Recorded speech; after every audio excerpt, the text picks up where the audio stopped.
मैं mister SK. Verma आप लोगों को इस चैनल पर स्वागत करता हूँ। आप लोगों के लिए 10th का फिजिक्स का कुछ महत्वपूर्ण प्रश्न लेके आया हूँ जो इस वीडियो में दिखाया गया है। इस वीडियो को शुरू करने से पहले चैनल को सब्सक्राइब करें एवं लाइक करें। चलिए आप लोग के वीडियो का पहला क्वेश्चन आता है, आप लोग देखिएगा पहला क्वेश्चन क्या है। चलिए आप लोग का पहला क्वेश्चन है, समतल दर्पण द्वारा बना प्रतिबिंब होता है। चलिए समतल दर्पण द्वारा बना प्रतिबिंब होता है। आप लोग ऑप्शन पढ़िए। वास्तविक होता है, काल्पनिक होता है, ए और बी दोनों होता है, इनमें से कोई नहीं होता है।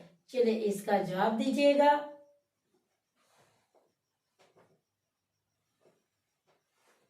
चलिए फिर से प्रश्नों को पढ़ते हैं। समतल दर्पण द्वारा बना प्रतिबिंब होता है।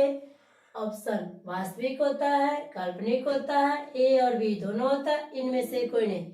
चलिए कुछ का जवाब सही आया है। आंसर काल्पनिक प्रतिबिंब सही होता है। अब कहने का मतलब होता है समतल द्वारा बना प्रतिबिंब काल्पनिक होता है। चलिए दूसरे प्रश्न की ओर हम लोग बढ़ते हैं। दूसरे प्रश्न क्या है, निम्नलिखित में से किस माध्यम में प्रकाश की चाल सबसे अधिक होती है। दूसरा प्रश्न है, बढ़िया से पढ़िएगा। निम्न में से किस माध्यम में प्रकाश की चाल सबसे अधिक होता है। चलिए आप लोग का पहला ऑप्शन है हवा होता है, पानी होता है, पानी का मतलब होता है जल, और तीसरा ऑप्शन आप लोग का कांच है, और चौथा ऑप्शन निर्वात है। निर्वात का मतलब होता है जहां पर वायु की मात्रा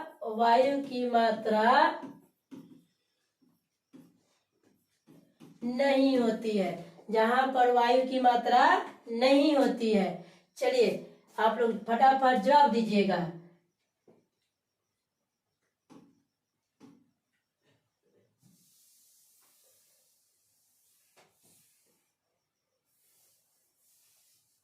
चलिए कुछ लोगों का जवाब सही आया है, कुछ लोगों का जवाब सही आया है। आप लोग का आंसर होता है निम्नलिखित में से किस माध्यम प्रकाश की चाल सबसे अधिक होती है। आप लोग का आंसर है निर्वात। आप लोग का आंसर है निर्वात। प्रकाश की चाल सबसे अधिक निर्वात में होती है। चलिए अब तीसरी क्वेश्चन की ओर बढ़ते हैं।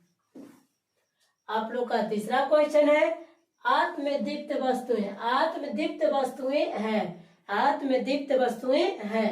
चलिए पहला ऑप्शन है चंद्रमा, दूसरा ऑप्शन है पृथ्वी, तीसरा ऑप्शन सूर्य, और इनमें से कोई नहीं।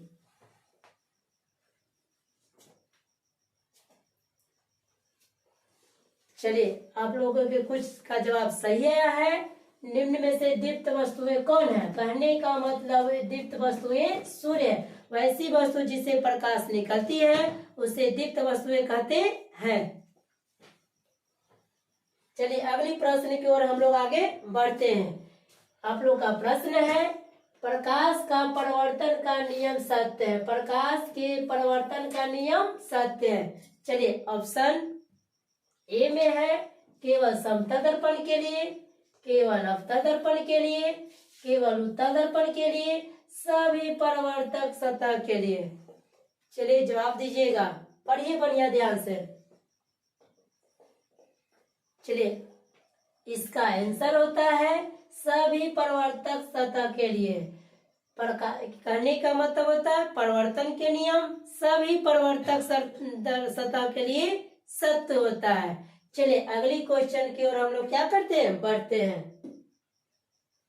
आप लोग के क्वेश्चन है 5 नंबर, प्रकाश का परावर्तन का नियम सत्य है। ये क्वेश्चन वेरी वेरी इंपॉर्टेंट है। ये क्वेश्चन वेरी वेरी इंपॉर्टेंट है, बार बार परीक्षा में पूछी जाती है। प्रकाश के परावर्तन का कितने नियम है।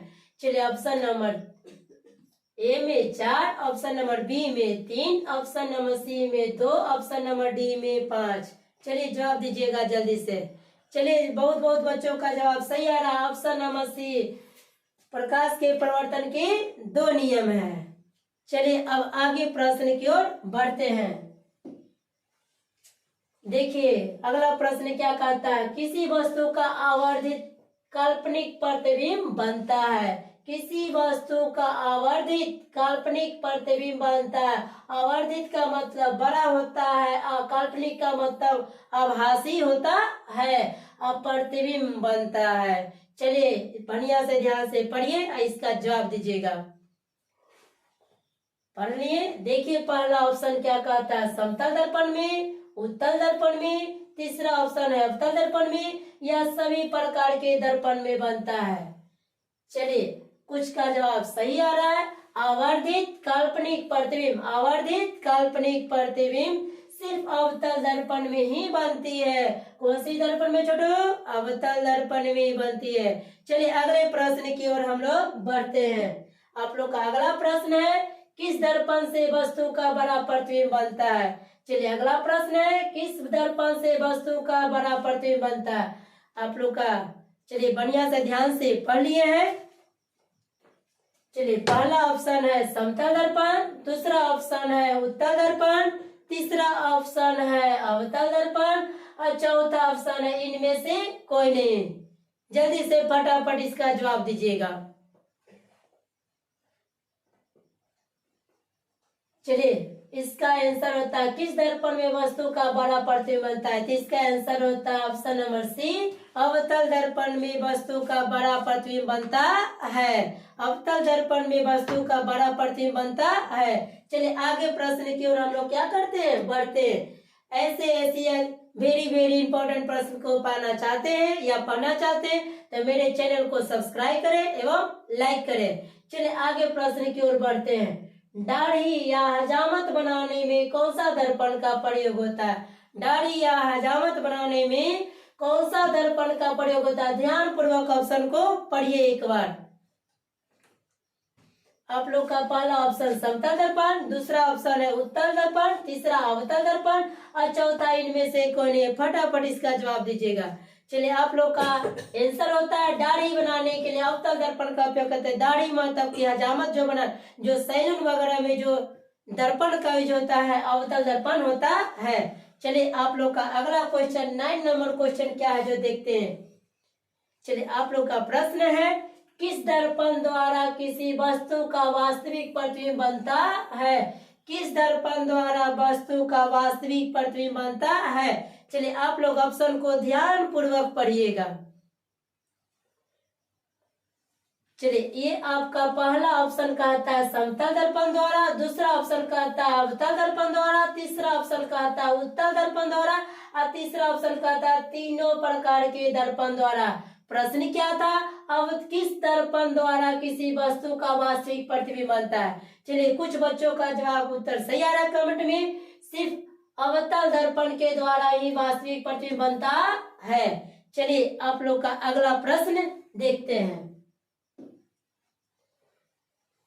चलिए 10 नंबर प्रश्न में क्या कहता है, किस दर्पण द्वारा किसी वस्तु का आभासी एवं काल्पनिक प्रतिबिंब प्राप्त होता है। इससे पहले भी हम आप लोग के बता चुके, आभासी का मतलब क्या होता है, काल्पनिक होता है। चलिए इसका जब पहले भी क्वेश्चन हो चुका है, इस जवाब दीजिएगा जल्दी से। चलिए ऑप्शन ध्यान पूर्वक पढ़े हैं आप लोग। चलिए देखिए पहला ऑप्शन क्या कहता है, केवल समतल दर्पण के लिए, दूसरा ऑप्शन कहता है केवल अवतल दर्पण के लिए, तीसरा ऑप्शन कहता है केवल उत्तल दर्पण के लिए, चौथा ऑप्शन कहता है उपयुक्त तीनों प्रकार के दर्पण के लिए। चलिए इसका उत्तर बताइए जल्दी से। चलिए देखिए क्या क्वेश्चन करा, वस्तु का आभासी एवं काल्पनिक प्रतिबिंब, आभासी एवं काल्पनिक। तो देखिए समतल दर्पण में भी आभासी एवं काल्पनिक प्रतिबिंब बनता है और अवतल दर्पण में भी बनता है और तीसरा ऑप्शन उत्तल दर्पण में भी बनता है आभासी एवं काल्पनिक प्रतिबिंब। इसलिए आप लोग का ऑप्शन नंबर डी सही है। उपयुक्त में से तीनों दर्पण में काल्पनिक प्रतिबिंब बनता है। आज का ये वीडियो इतने तक पर समाप्त करते हैं। ये वीडियो अगर अच्छी लगी हो तो इस चैनल को सब्सक्राइब करें, लाइक करें